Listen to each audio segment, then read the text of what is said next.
All in one நண்பர்கள் அனைவருக்கும் வணக்கம். இந்த வீடியோல இன்னைக்கு நம்ம டிடிடில இருந்து முக்கியமான ஒரு பிரஸ் ரிலீஸ் கொடுத்திருக்காங்க. அதுல காட் ரோட்ல விபத்துக்களை தடுக்கிறதுக்கான முக்கியமான நடவடிக்கைகள் என்னென்ன எடுக்க போறாங்க அப்படின்றத பத்தின அபிஷியலான ஒரு பிரஸ் ரிலீஸ் ரிலீஸ் பண்ணிருக்காங்க. அது மட்டும் இல்லாம நமக்கு இந்த மாசத்துக்கான டெய்லி ஈஓ எப்ப நடக்கும் அப்படின்ற ஒரு அப்டேட்டும் வந்திருக்கு. இன்னைக்கு திருமலையோட கூட்ட நிலவரம் எப்படி இருக்கு, தரிசனத்துக்கான நேர நிலவரம் எப்படி இருக்கு, இப்போ எஸ்எஸ்டி டோக்கனோட அப்டேட், இதை பத்தின எல்லா இன்ஃபர்மேஷனையும் இந்த வீடியோல உங்களுக்கு நான் டீட்டெயிலா ஷேர் பண்ணிருக்கேன். தரிசனம் நாளைக்கு போற பிளான் பண்ணிருக்கீங்க, இல்ல இன்னைக்கு டிராவல் பண்ணிட்டு இருக்கீங்கன்னா கண்டிப்பா இந்த தகவல்கள் எல்லாமே உங்களுக்கு யூஸ்ஃபுல்லா இருக்கும். ஸோ இன்னைக்கு நாளைக்கு போறவங்களுக்கு மட்டும் இல்லாம டிடிடியோட லேட்டஸ்டா வர்ற எல்லா இன்ஃபர்மேஷனும் தெரிஞ்சுக்கிட்டீங்கன்னா நீங்க எப்போ தரிசனம் போனாலுமே உங்களுக்கு அது ரொம்ப யூஸ்ஃபுல்லா இருக்கும். வாங்க ஒவ்வொரு அப்டேட்டா டீட்டெயிலா பார்க்கலாம்.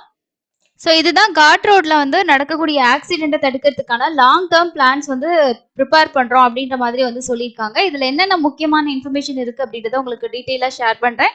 நேத்து கூட ஒரு கார் ஆக்சிடென்ட் ஆகியிருக்கு. ஸோ அதனால ஓன் வெஹிக்கிள்ல இல்லைன்னா நீங்க வெஹிக்கிள் ஹயர் பண்ணிட்டு போறீங்கன்னா கண்டிப்பா லேட்டஸ்டா இருக்கக்கூடிய இன்ஃபர்மேஷன்ஸ் தெரிஞ்சுக்கோங்க. காற்றோடுகள்ல விபத்துகளை தடுக்க நீண்டகால திட்டங்கள் அப்படின்னு சொல்லிட்டு டிடிடியோட ஈஓ தெரிவிச்சிருக்காங்க. திருமலை காற்சாலைகளில் ஏற்படும் விபத்துகளை தடுக்க நீண்டகால திட்டங்களை தயாரிக்குமாறு டிடிடியோட ஈஓ அதிகாரிகளுக்கு உத்தரவிட்டிருக்காங்க. இதுல ஃபர்ஸ்ட் விஷயம் என்ன சொல்லியிருக்காங்க அப்படின்னா, 1வது திருப்பம், அதே மாதிரி 7வது மைல், டவுன் கார்ட் சாலை, அலிப்பிரி டவுன்கேட், அப்காட் சாலை, இணைப்பு சாலை, இயற்கை அர்ச்சி, கருட வடிவம், அதே மாதிரி திவ்யாராம் பகுதிகளில் சோதனை சாவடிகள் அமைக்கப்பட வேணும் அப்படின்னு சொல்லியிருக்காங்க. ஸோ இந்த பிளேசஸ் எல்லாமே செக் போஸ்ட் அமைச்சு வெஹிக்கிள்ஸ் எல்லாம் எவ்வளோ ஸ்பீட்ல போகுது என்ன அப்படின்றத கண்காணிக்கிறதுக்காக தான் செக் போஸ்ட் எல்லாம் இந்த இடத்துல அமைக்கணும் அப்படின்ற மாதிரி சொல்லியிருக்காங்க. ரெண்டாவது டவுன் கார்ட் ரோட்லையும் அப்காட் ரோட்லையும் காங்கிரீட் தடுப்பு சுவர்கள் கட்டப்பட வேண்டும் அப்படின்ற ஒரு விஷயத்த சொல்லியிருக்காங்க. மூணாவது காற்றோட்ல எந்த வகையான வாகனங்களை தடை செய்யலாம் அப்படின்றதுக்கான திட்டங்களை தயாரிக்கிறதுமாறும் சொல்லியிருக்காங்க. ஸோ அதுதான் மூணாவது விஷயமா சொல்லியிருக்காங்க. என்னென்ன வெஹிக்கிள்ஸை அலோவ் பண்ணலாம், எந்தெந்த வெஹிக்கிள்ஸை அலோவ் பண்ணக்கூடாது அப்படின்றதுக்கான ஒரு லிஸ்ட் ப்ரிப்பேர் பண்ண சொல்லியிருக்காங்க. நாலாவதா என்ன சொல்லியிருக்காங்க அப்படின்னா, விபத்துகளை தடுக்கும் வகையில சைன் போர்டுகள் பரவலா வைக்கணும் அப்படின்ற மாதிரி நாலாவதா சொல்லியிருக்காங்க. அடுத்தது காற்சாலைகள்ல வேக வரம்பு எவ்வளோ, ஸோ எவ்வளோ ஸ்பீடு போகணும் அப்படின்றதுக்கான ஒரு லிமிட் ஃபிக்ஸ் பண்ணணும். வாகனம் ஓட்டும் போது மொபைல் பயன்படுத்துவதை தடுக்கிறதுக்கும் தடை செய்யறதுக்கும் மற்றும் எடுக்க வேண்டிய பிற முன்னெச்சரிக்கை குறித்த கையேடுகள் தொடர்ந்து விநியோகிக்கப்பட வேண்டும். ஸோ அதுக்கான கைட்ஸ் எல்லாமே கொடுக்கணும், டிரைவர்ஸ்க்கு கொடுக்கணும் அப்படின்ற மாதிரி சொல்லியிருக்காங்க. அதுக்கு அடுத்தது ஆறாவதா இருக்க விஷயம் என்ன சொல்லியிருக்காங்க அப்படின்னா, வாகனங்கள்ல வேகத்தை கண்டறிஞ்சு உரிய நடவடிக்கை எடுக்கிறதுக்கு காட் ரோடுகள்ல ஸ்பீட் கன்களை நிறுவனம், ஸ்பீட் கன்கள் ஃபிக்ஸ் பண்ணணும் அப்படின்னு சொல்லியிருக்காங்க. ஸோ அதுதான் ஆறாவதா சொல்லியிருக்கக்கூடிய விஷயமா இருக்கு. ஏழாவது விஷயம் என்ன சொல்லியிருக்காங்க அப்படின்னா, ஆம்புலன்ஸ் மற்றும் மீட்பு குழுக்கள் எப்பவுமே தேவையான உபகரணங்களோட ரெடியா இருக்கணும். சப்போஸ் ஏதாவது ஒரு ஆக்சிடென்ட் நடந்துச்சு அப்படின்னா உடனே ரெஸ்கியூ பண்றதுக்காக இது ரெடியா இருக்கணும்ன்றத ஏழாவது விஷயமா சொல்லியிருக்காங்க. அதுக்கு அடுத்தது விபத்துக்களை தடுக்க எடுக்க வேண்டிய முன்னெச்சரிக்கை நடவடிக்கைகள் குறித்து ஆர்டிசி பஸ்ஸஸ்ல ஸ்பீக்கர்ஸ் மூலமா அவேர்னஸ் கொடுக்கணும், பப்ளிக் அவேர்னஸ் கொடுக்கணும் அப்படின்னு சொல்லியிருக்காங்க. 9 விஷயம் என்ன அப்படின்னா, திருமலையில இலவச பேருந்துகளோட எண்ணிக்கையை அதிகரிக்கணும் அப்படின்றத 9வதா சொல்லியிருக்காங்க. 10வது விஷயம் என்ன அப்படின்னா, ஆர்டிசி பேருந்துகளோட ஓட்டுநர்களுக்கு காற்சாலையில முந்தி செல்லாமல் இருக்க நடவடிக்கை எடுக்கணும். ஸோ அவங்க மற்ற வெஹிக்கிள்ஸை ஓவர்டேக் பண்றதை அவாய்ட் பண்ணணும். பிளஸ் அவங்களுக்கு அந்த விஷயம் பத்தி சொல்லணும் அப்படின்ற மாதிரி சொல்லியிருக்காங்க. அண்ட் 11வதா கடைசியா சொல்லியிருக்கிறது என்ன அப்படின்னா, காற்றோடுகள்ல விபத்து ஏற்பட்டா பக்கத்துல இருக்கக்கூடிய ஹாஸ்பிட்டல்ல இருக்கக்கூடிய ஸ்டாஃப்ஸ் அவங்களுக்கு உடனடியா ட்ரீட்மெண்ட்ஸ் கொடுக்கணும். ஸோ எனி டைம் அலர்ட் ஆகணும் அப்படின்ற மாதிரியான விஷயங்கள் எல்லாமே சொல்லியிருக்காங்க. ஸோ இதுதான் காட் ரோட்ல நடக்கக்கூடிய விபத்துகளை தடுக்கிறதுக்கான ஒரு நீண்ட கால ஒரு திட்டமா இந்த விஷயங்கள் எல்லாம் பண்ணணும் அப்படின்ற மாதிரி நேற்று நடந்த டிஸ்கஷன்ல சொல்லியிருக்காங்க. அதுக்கப்புறம் இது ப்ரெஸ் ரிலீஸா அபிஷியலா கொடுத்துருக்காங்க.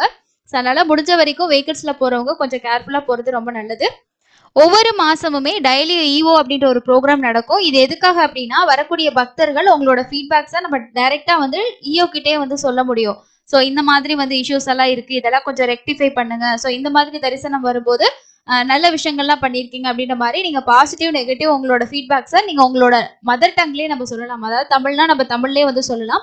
தெலுங்கு தெரியணும் அப்படின்றது கிடையாது. நம்ம கால் பண்ணி அவங்க கிட்ட டைரக்டா சொல்ல முடியும். இதுக்கான டெய்லி ஈஓ ஜூன் மாசத்துக்கு ஜூன் 4ஆம் தேதி காலையில 8 மணிலேருந்து 9 மணி வரைக்கும் நடக்கும். அதுக்கான நம்பர் 087722632661. ஸோ இந்த நம்பரை நோட் பண்ணி வச்சுக்கோங்க. ஸோ 8லேருந்து 9 மணிக்குள்ள நீங்க ட்ரை பண்ணீங்கன்னா உங்களுக்கு லைன் கிடைச்சதுன்னா நீங்க என்னத்தை பத்தி சொல்றீங்க அப்படின்ற உங்களோட ஃபீட்பேக்ஸை தாராளமா ஷேர் பண்ணலாம். நாங்க ஒவ்வொரு டைமும் திருமலைக்கு போறோம். பட் இந்த மாதிரி ப்ராப்ளம்ஸை நாங்க ரெகுலரா ஃபேஸ் பண்றோம். இதை கொஞ்சம் ரெக்டிஃபை பண்ணாங்கன்னா நல்லா இருக்கும் நீங்க ஃபீல் பண்ணீங்கன்னா தாராளமா உங்களோட கருத்துக்களை நீங்க தெரிவிக்கலாம். டேட்டும் நோட் பண்ணிக்கோங்க. ஜூன் 4ஆம் தேதி நாளைக்கு காலையில 8 மணிலேருந்து 9 மணி வரைக்கும் அன்னமய பவன்ல வந்து நடக்குது. ஸோ இந்த நம்பருக்கு நீங்க வந்து கால் பண்ணி சொல்லலாம். ஸோ இது அடுத்து வந்திருக்க ப்ரெஸ் ரிலீஸா இருக்கு. ஸோ அடுத்தது நேத்துல இருந்து ஜெயிஸ்டாபிஷேகம் திருமலையில ஸ்டார்ட் ஆயிருக்கு. 4ஆம் தேதி வரைக்கும் நடக்கும். வருஷத்துக்கு ஒரு முறை மட்டுமே மலையப்ப சுவாமிகளுக்கு நமக்கு வஜ்ரகவச அலங்காரம் பண்ணுவாங்க. மாலை 4 மணிலேருந்து 5 மணி வரைக்கும் நேத்து உற்சவ மூர்த்திகளுக்கு வஜ்ரகவச அலங்காரம் செய்யப்பட்டு சகஸ்கர தீபலங்கார சேவை முடிஞ்சதுக்கு அப்புறமா ஸ்ரீதேவி பூதேவி மலையப்ப சுவாமிகள் வந்து வஜ்ரகவச அலங்காரத்தோட 4 மாட வீதிகள்ல வந்து பக்தர்களுக்கு தரிசனம் கொடுத்திருக்காரு. ஸோ நிறைய பக்தர்கள் யாராவது இந்த தரிசனம் பார்த்துருந்தீங்கன்னா கண்டிப்பா கமெண்ட் செக்ஷன்ல ஷேர் பண்ணுங்க. சனிக்கிழமை இன்னைக்கும் உங்களுக்கு ஈவினிங் வந்து இருக்கும். ஈவினிங் வந்து இன்னைக்கு என்ன அலங்காரம் அப்படின்னா முத்து உரையும் அலங்காரம் அப்படின்னு சொல்லியிருக்காங்க. நாளைக்கு தங்க கவச அலங்காரத்துல மலையப்ப சுவாமிகள் வந்து அருள் கொடுப்பாங்க. ஸோ கண்டிப்பா போனீங்கன்னா மிஸ் பண்ணாம பாருங்க. நாளைக்கு வரைக்கும் திருமலையில ஜேஷ்டாபிஷேகம் நடக்குது. திருப்பதி ஸ்ரீ கோவிந்தராஜ சுவாமி டெம்பிள்ல வந்து ஆனுவல் பிரம்மோற்சவம் நடக்குது. அதாவது வருடாந்திர பிரம்மோற்சவம் நடந்துட்டு இருக்கு. அதோட முக்கியமான ஒரு ஃபெஸ்டிவலா நேத்து ரதோற்சவம் வந்து நடந்திருக்கு. ஸோ அதோட போட்டோஸும் வந்து ஷேர் பண்ணியிருக்காங்க. ஸோ வேணுங்கிறவங்க செக் பண்ணி பாருங்க. அடுத்தது இன்னைக்கான தரிசன நிலவரம் எப்படி இருக்கு, கூட்ட நிலவரம் பத்தி பார்க்கலாம். இன்னைக்கு வந்து கிரௌட் ரொம்ப ஹெவியா இருக்குங்க. பூதேவி காம்ப்ளெக்ஸ்லாம் ரொம்ப அதிகமான கூட்டம் இருக்குன்னு சொல்லிட்டு அதோட வீடியோஸ் வந்து நமக்கு சப்ஸ்கிரைபர்ஸ் வந்து ஷேர் பண்ணியிருந்தாங்க. இந்த வீடியோ வந்து ஸ்ரீவாரி மெட்டில் எவ்வளவு கூட்டம் இருக்கு அப்படின்றத நீங்களே பாருங்க. எவ்வளவு பேர் நடந்து போறாங்க அப்படின்னு சொல்லிட்டு. ஒரு நாளைக்கு 5000 டோக்கன்ஸ் தான் கொடுக்குறாங்க.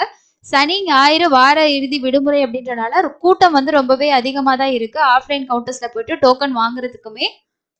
இந்த வீடியோ பூதேவி காம்ப்ளெக்ஸ்ல இன்னைக்கு காலையில ஒரு சப்ஸ்கிரைபர் ஒருத்தவங்க வந்து ஷேர் பண்ணியிருந்தாங்க. ஸோ இங்கேயுமே தர்ஷன் டிக்கெட் வாங்குறதுக்கு அளவு கடந்த கூட்டம் வந்து இன்னைக்கு இருக்காங்க. ஸோ இப்போ ப்ரெசண்டா என்ன ஸ்டேட்டஸ் அப்படின்றத பார்க்கலாம். இன்னைக்கான ஸ்லாட்டர் சர்வதர்ஷன டிக்கெட் வந்து கம்ப்ளீட்டா முடிஞ்சதுங்க. நாளைக்கு காலையில ஏர்லி மார்னிங்கோட ஸ்லாட் வந்து கொடுக்க ஸ்டார்ட் பண்ணாங்க. அந்த டோக்கன்ஸுமே கம்ப்ளீட்டா முடிஞ்சது. இதுக்கப்புறம் நாளைக்கு காலையில 3 மணிக்கு தான் உங்களுக்கு கவுண்டர் வந்து ஓபன் பண்ணுவாங்க. பூதேவி காம்ப்ளெக்ஸ்ல வந்து டோக்கனோட ஸ்டேட்டஸ் அப்படின்னு பார்த்தோம்னா இன்னைக்கான கோட்டா வந்து கம்ப்ளீட் ஆயிடுச்சு. அதே மாதிரி ஏர்லி மார்னிங் ஸ்லாட்டும் வந்து முடிஞ்சிருக்கும். நாளைக்கு காலையில திரும்பியும் 3 மணிக்கு வந்து கவுண்டர் ஓபன் பண்ணுவாங்க. ஸ்ரீவாரி மெட்டோட கவுண்டர்ஸோட கோட்டாஸுமே கம்ப்ளீட்டா எல்லாமே முடிஞ்சது. ஸோ எஸ்எஸ்டி டோக்கனோட ப்ரெசன்ட் ஸ்டேட்டஸ் 10:30 மணி ஸ்டேட்டஸ் படி எல்லா டோக்கன்ஸுமே கம்ப்ளீட்டா முடிஞ்சது. இதுக்கப்புறம் நீங்க போயிட்டு டைரக்டா தான் கியூல வந்து ஜாயின் பண்ணி சாமி பாக்குற மாதிரி இருக்கும். இன்னைக்கான தரிசன நேரம் எவ்வளவு இருக்கு, நேரடியா போகக்கூடிய தரிசனத்துக்கு அவுட் சைட் லைன் வந்து கிருஷ்ண தேஜா கெஸ்ட் ஹவுஸ் வரைக்கும் இருக்கு அப்படின்னு சொல்லியிருக்காங்க. ஆல் கம்பார்ட்மெண்ட் எல்லாமே ஃபில் ஆகி அவுட் சைட் லைன் வரைக்கும் வெயிட் பண்ணிட்டு இருக்காங்க. ஃப்ரீ தர்ஷனுக்கு 24 மணி நேரம் ஆகும் அப்படின்றது டிடியோட ப்ரெஸ் ரிலீஸா இருக்கு. எஸ்எஸ்டி டோக்கன் திவ்ய தர்ஷன டோக்கன்ல நீங்க மத்தியான ஈவினிங் ஸ்லாட்ல போனீங்கன்னா 4ல இருந்து 6 இல்லைன்னா 7 மணி நேரம் ஆகும். காலையில ஸ்லாட்ல போனா 1ல இருந்து 3 மணி நேரம் ஆகும். இதுவே 300 ரூபா தரிசனமா இருந்தா 2ல இருந்து 5 மணி நேரம் ஆகும். இதுவே நீங்க என்ன பிளான் பண்ணலாம் அப்படின்னா காலையில டைம்ல வந்து சீக்கிரம் போய் டோக்கன் வாங்க பாருங்க. எஸ்எஸ்டி டோக்கன் இப்ப காலையில 3 மணிக்கெல்லாம் கொடுக்க ஸ்டார்ட் பண்ணிடுறாங்க. அதனால என்ன ஆகுது அப்படின்னா நிறைய பேர் நைட் டைமே வந்து வெயிட் பண்ண ஆரம்பிச்சிடறாங்க. காலையில டோக்கன் கொடுக்க ஆரம்பிச்சு ஒரு 1/2 hour அண்ட் வந்து ஒரு 45 மினிட்ஸ்க்குள்ளேயே அன்னைக்கு நாளுக்கான டோக்கன் ஃபுல்லா கம்ப்ளீட்டா முடிஞ்சது. அடுத்த நாள் ஏர்லி மார்னிங்கோட ஒரு 3 மணி 4 மணி ஸ்லாட் வந்து கொடுக்க ஸ்டார்ட் பண்ணாலுமே அதுவும் கொஞ்ச நேரத்துல தீர்ந்துருது. அதனால நீங்க ஒரு 8, 9, 10 மணி மத்தியானம் இந்த மாதிரி எல்லாம் போனீங்கன்னா கன்ஃபார்மா டோக்கன் கிடைக்கிறது ரொம்ப கஷ்டம் தான். அதுவும் வீக்கெண்ட்ஸ்ல வந்து க்ரௌடு எப்பயுமே அதிகமா இருக்கு. ஸ்கூல் ஸ்டார்ட் பண்ணதுக்கு அப்புறமா வீக் டேஸ்ல கொஞ்சம் குறையறதுக்கு வாய்ப்பு இருக்கு. ஸோ இதுதான் இன்னைக்கான முக்கியமான அப்டேட்ஸா இருக்கு. கண்டிப்பா இந்த வீடியோல வந்திருக்கக்கூடிய இன்ஃபர்மேஷன் எல்லாம் உங்களுக்கு யூஸ்ஃபுல்லா இருந்திருக்கும்னு நினைக்கிறேன். வேற எந்த அப்டேட் வந்தாலும் கண்டிப்பா உங்களுக்கு ஷேர் பண்றேன். ஸோ அது எல்லாத்தையும் மிஸ் பண்ணாம பாக்கிறதுக்கு சேனலை மறக்காம சப்ஸ்கிரைப் பண்ணி வச்சுக்கோங்க. இன்னொரு பயனுள்ள பதிவுல சந்திக்கலாம். நன்றி.